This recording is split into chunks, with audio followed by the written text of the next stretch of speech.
oleh Nabi SAW.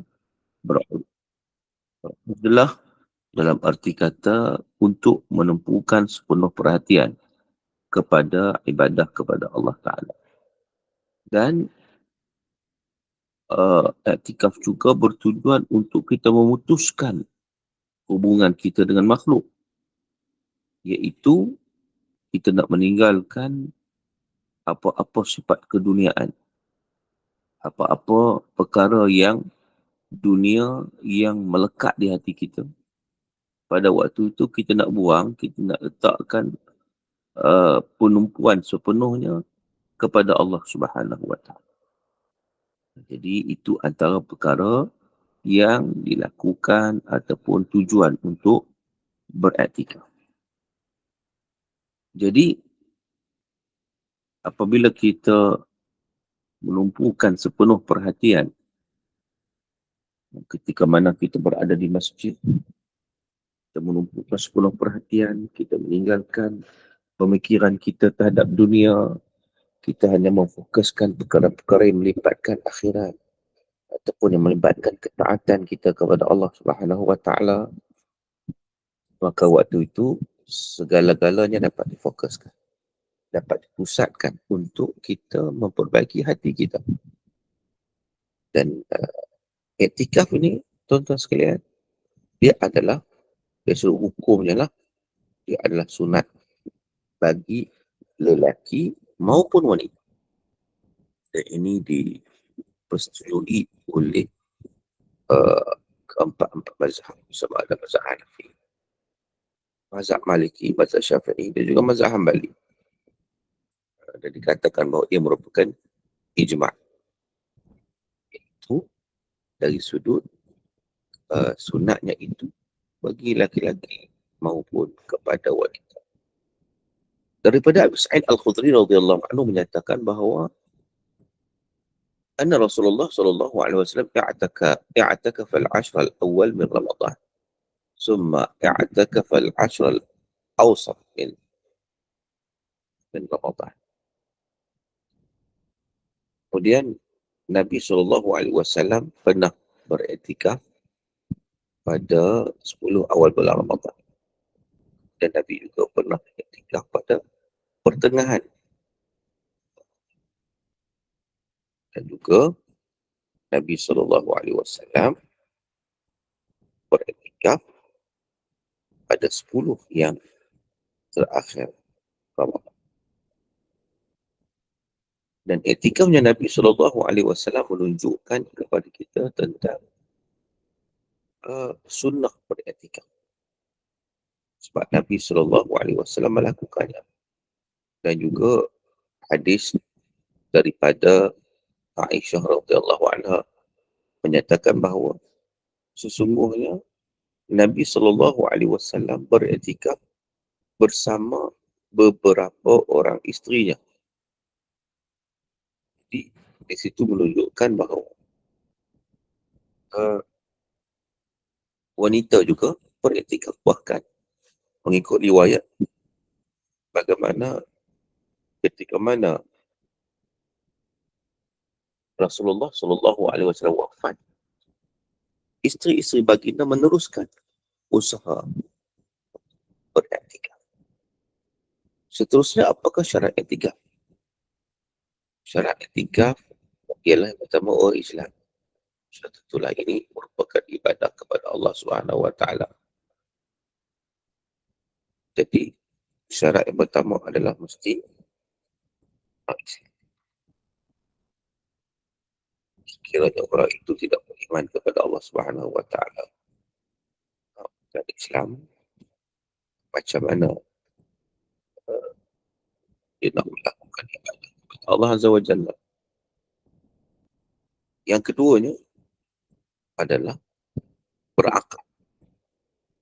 Berakal. Ini juga disepakati oleh para ulama. Kerana orang gila tidak diwajibkan atau tidak dituntut untuk melakukan ibadah kepada Allah Subhanahu wa Ta'ala. Dalam hadis rufi'al qalam an thalatha, diangkat kewajiban itu daripada 3 golongan. Pertama, anin naim hatta yastaqir, diangkat daripada orang tidur sehingga dia bangun, daripada ada sabi, daripada kanak-kanak yang belum baligh, hatta yahtalim, sehingga dia bermimpi ataupun datangnya baligh. Dan wa'anil majnun hatta yafiq, daripada orang gila sampai dia sedar daripada gilanya. Jadi selagi mana dia berada dalam keadaan gila, maka dia tidak dituntut untuk melakukan perkara-perkara yang disyariatkan. Tuan yang dirahmati Allah Subhanahu wa Ta'ala. Jadi sebab apa? Antara sebabnya adalah gila ni dia tidak boleh berniat, atau dia tak ada menentukan sesuatu, dia tidak ada akal. Sedangkan ibadat ini dia bermula dengan niat. Innamal a'mal, setiap amalan itu berasaskan niat. Jadi orang gila nak niat macam mana? Dia sendiri pun tak tahu. Akal dia pun tidak stabil. Baik, seterusnya antara syarat sah i'tikaf juga adalah dia mumayyiz. Mumayyiz. Mumayyiz ni maknanya walaupun dia belum baligh, tetapi dia sudah cerdik untuk membezakan baik dan mana buruk. Dan mumayyiz juga bukan orang yang boleh mengetahui kan sesuatu itu bagaimana. Baik, seterusnya juga syaratkan untuk sahnya i'tikaf adalah niat. Macam kita sebut tadi, innamal a'malu binniyat. Nabi SAW, sesungguhnya sesuatu amalan itu berasaskan kepada niat. Jadi bila mana kita masuk masjid, contohnya lah, kita masuk masjid semata-mata nak jumpa rakan kita, kita tidak berniat untuk beriktikaf, maka dia tak jadi iktikaf. Ataupun kita ada appointment dengan sahabat di masjid, jadi kita hanya memenuhi appointment tersebut, maka itu tidak dinamakan iktikaf. Iktikaf itu maknanya memang sebenarnya kita berada, pergi ke masjid itu dalam keadaan kita duduk dalam masjid itu dengan niat ibadah kepada Allah Subhanahu wa Ta'ala. Baik, tuan yang berahmati Allah Subhanahu wa Ta'ala. Bagi wanita, dia ada satu kekhususan pula, iaitu disyaratkan untuk dia mendapat keizinan suaminya kalau dia nak beriktikaf. Sebab jadi kewajiban seorang isteri untuk mendapatkan keizinan daripada suami untuk melakukan sesuatu ibadah sunat yang seumpama ini.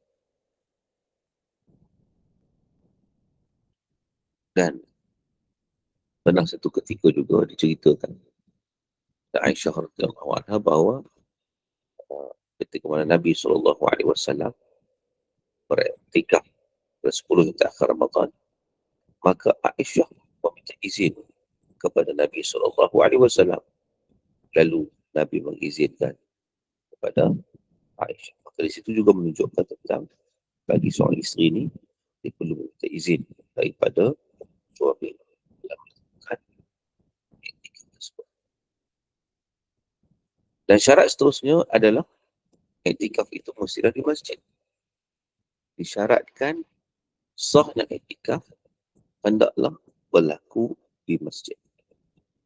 Sebab itu dalam Al-Quran menyatakan wala tubashiruhunna wa antum akifuna fil masajid.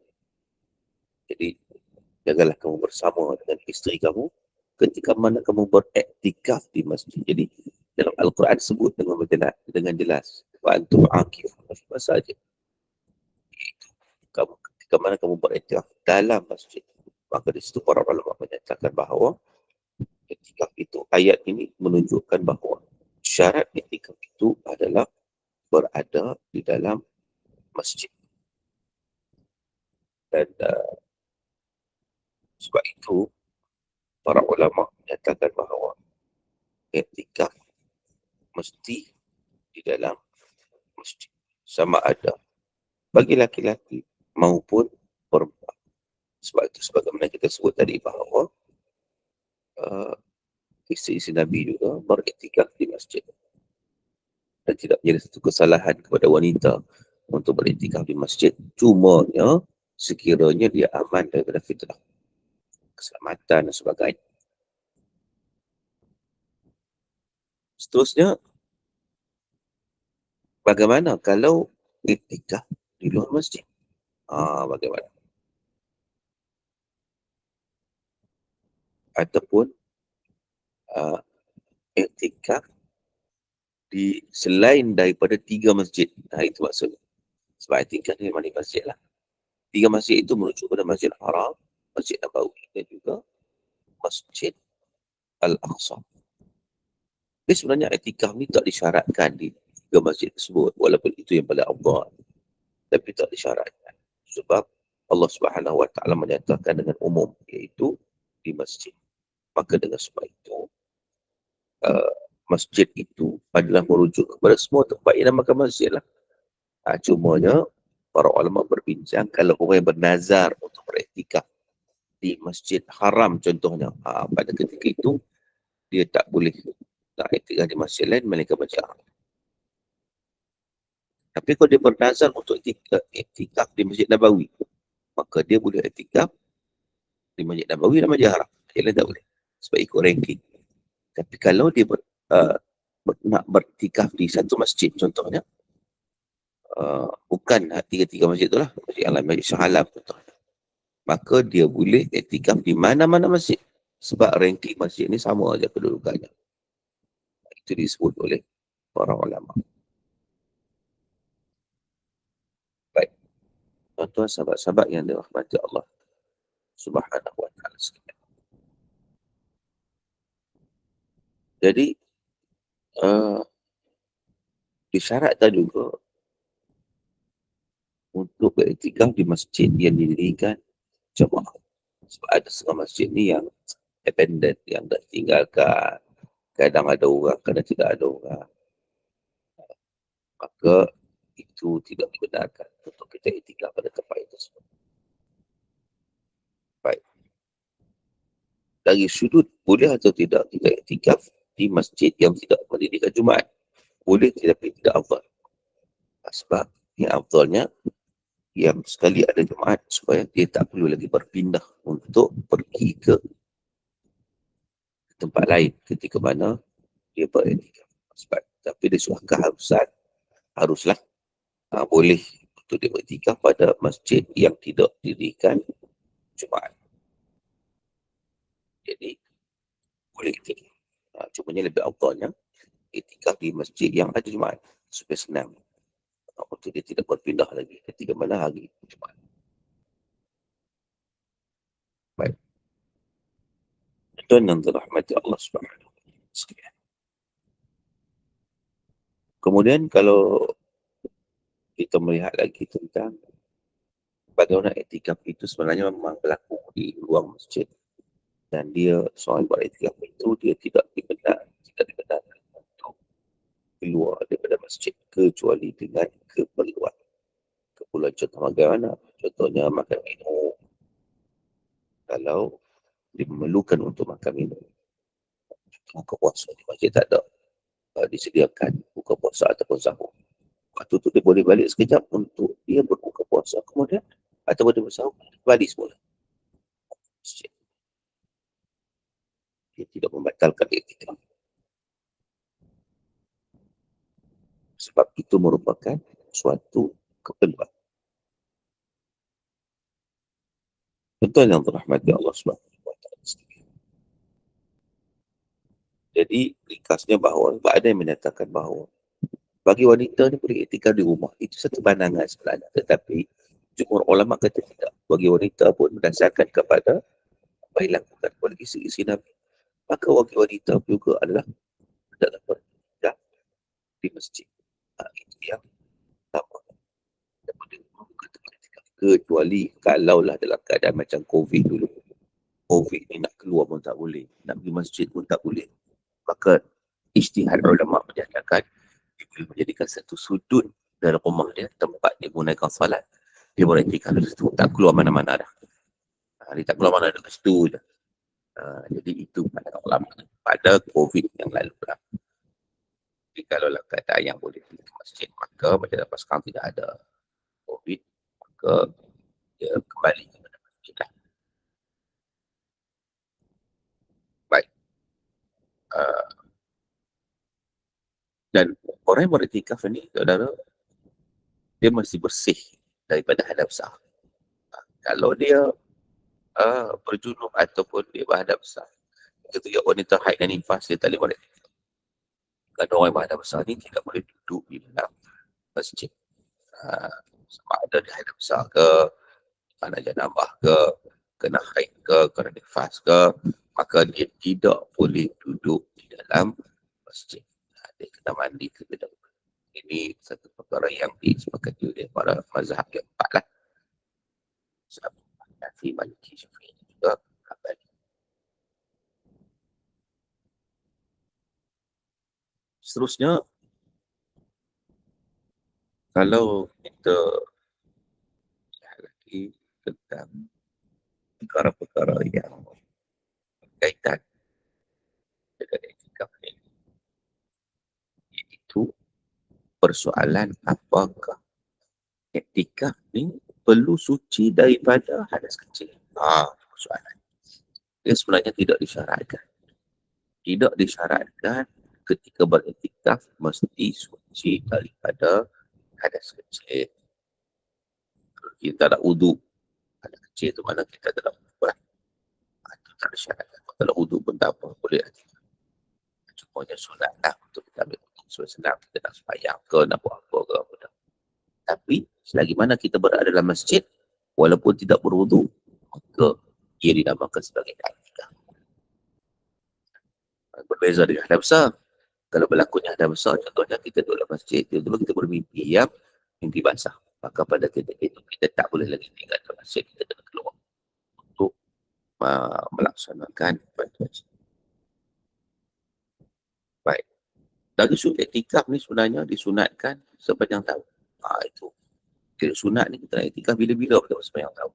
Namun itu, ya, paling-paling yang disunatkan yang lebih lagi adalah pada bulan Ramadan. Dan asyad istihbaban yang paling sunat, antara yang sunat tu paling lagi ialah pada 10 yang terakhir bulan Ramadan. Sebagaimana yang mencontohi Nabi SAW. Kerana daripada Aisyah menyatakan anna Nabi SAW kana ya'takiful ashra awakhir Ramadan hatta tawaffahu Allah thumma i'takafa azwajuhu min ba'di. Adalah Nabi SAW kata Aisyah beriktikaf pada 10 terakhir bulan Ramadan sehinggalah baginda wafat. Kemudian selepas itu, selepas wafatan baginda, isteri-isteri baginda turut beriktikaf selepas daripada wafatan baginda Nabi SAW. Dan Nabi SAW juga sebagaimana dalam hadis menyatakan bahawa setiap bulan Ramadan Nabi akan beriktikaf selama 10 hari 10 malam. Iaitu 10 hari terakhir Ramadan. Tetapi tahun sebelum Nabi wafat, Nabi iktikaf selama 4 bulan. Sebab Nabi sempat dengan bulan Ramadan ini selama 9 kali.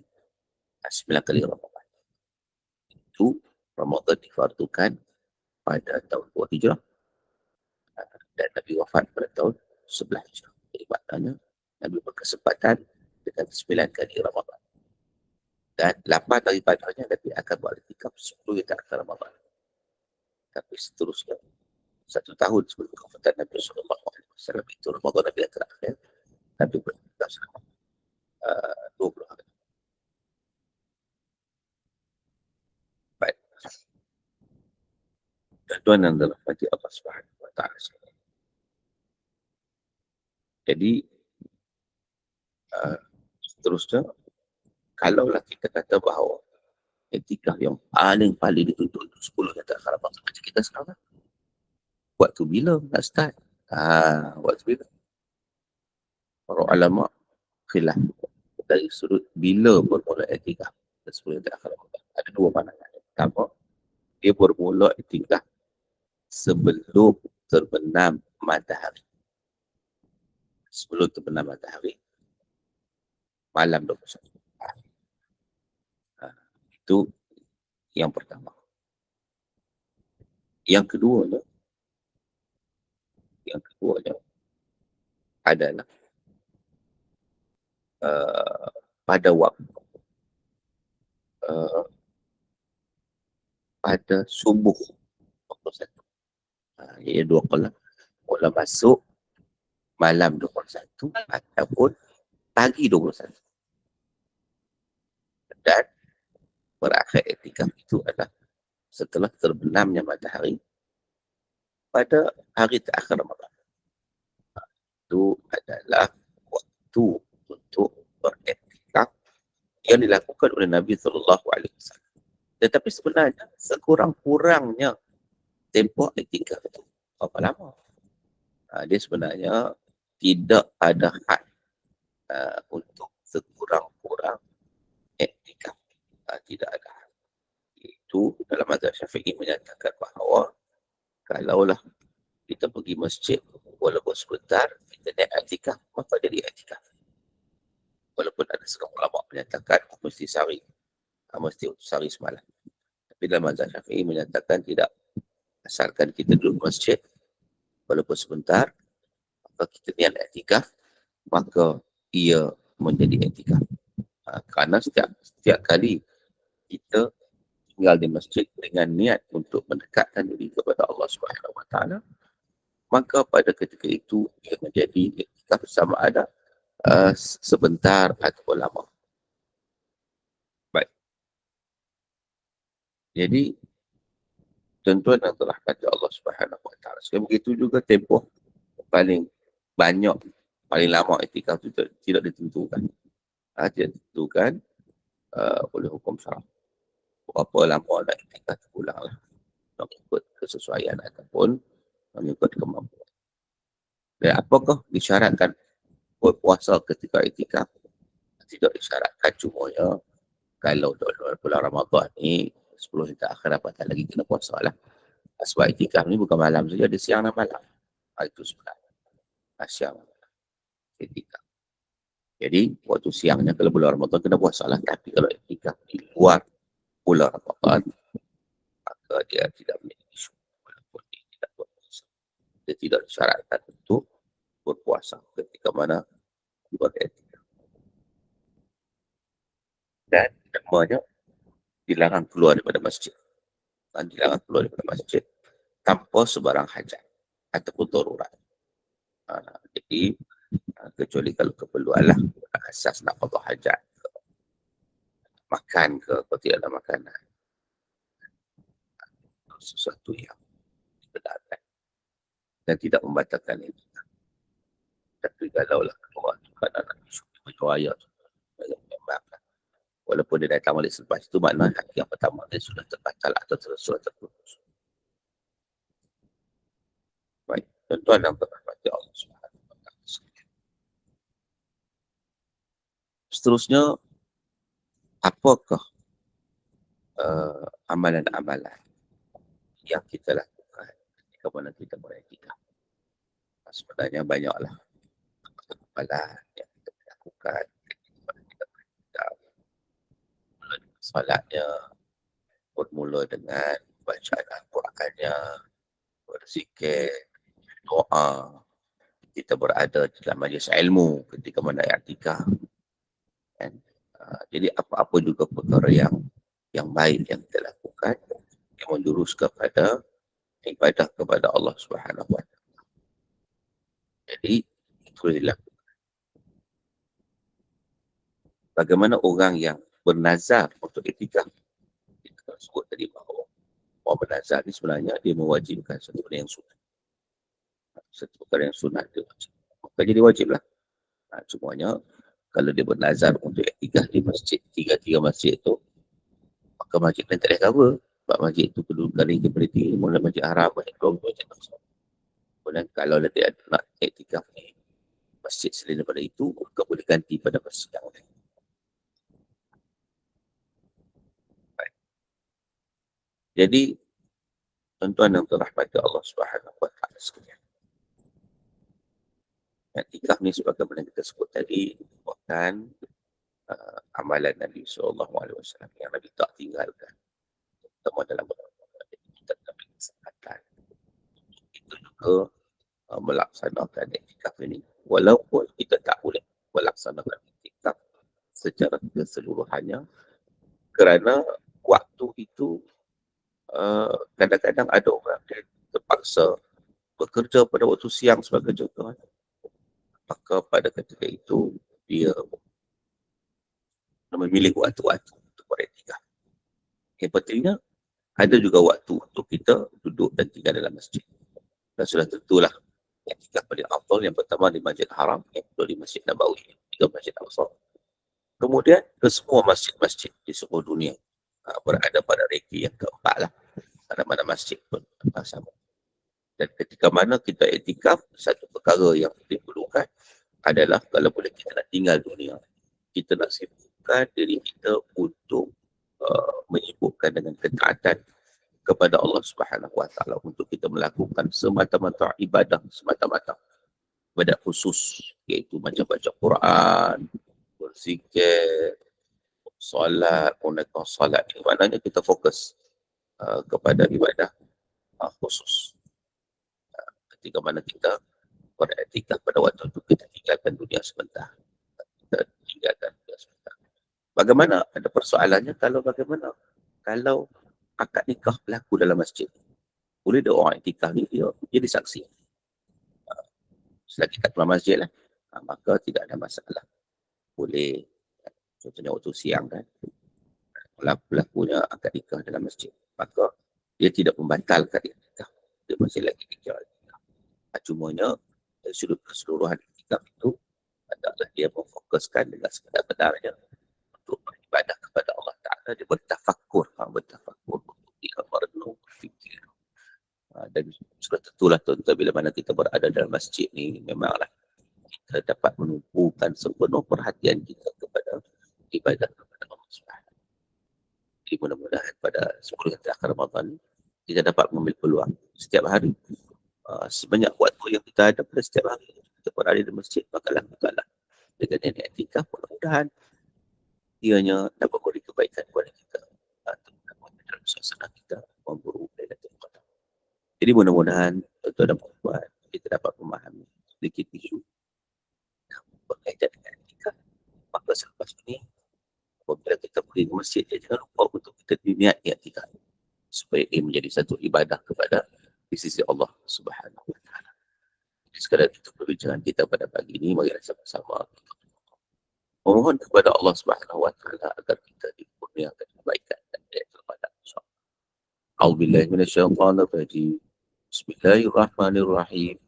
Alhamdulillahirabbil alamin. Wassalatu wassalamu ala asyrafil mursalin wa ala alihi washabbihi ajma'in. Allahumma inna nas'aluka ridhaka wal jannah wa na'udzubika min sakhatika wan nar. Allahumma innaka 'afuwwun kariim tuhibbul 'afwa fa'fu 'anna fa'fu 'anna wa 'an walidina wa 'an jami'il muslimina wal muslimat bi rahmatika ya arhamar rahimin. Allahumma ij'al jam'ana hadza jam'an marhuma wa tafarruqana min ba'dihi tafarruqan ma'suma. Allahumma faqihna fid-din wa 'allimna at-ta'wil. Allahumma atina afdala ma tu'ti 'ibadaka as-salihin. Allahumma rzuqna lailatal qadri ya Allah. Allahumma rzuqna lailatal qadri ya Rahman. Allahumma rzuqna lailatal qadri ya Rahim bi rahmatika ya arhamar rahimin. Rabbana atina fid dunya hasanah wa fil akhirati hasanah wa qina adzaban nar. Wa sallallahu ala sayyidina Muhammadin wa ala alihi wa sahbihi wa baraka wa sallam. Walhamdulillahi rabbil alamin. Bismillahirrahmanirrahim. Wal 'asri innal insana lafi khusr illa alladhina amanu wa 'amilus salihati wa tawassaw bil haqqi wa tawassaw bis sabr. Subhanakallahumma wa bihamdik asyhadu an la ilaha illa anta astaghfiruka wa atubu ilaik. Wa billahi taufiq. Assalamualaikum warahmatullahi wabarakatuh. Waalaikumsalam warahmatullahi wabarakatuh. Terima kasih Ustaz. Terima kasih Ustaz. Terima kasih Ustaz. Terima kasih Ustaz. Terima kasih Anya.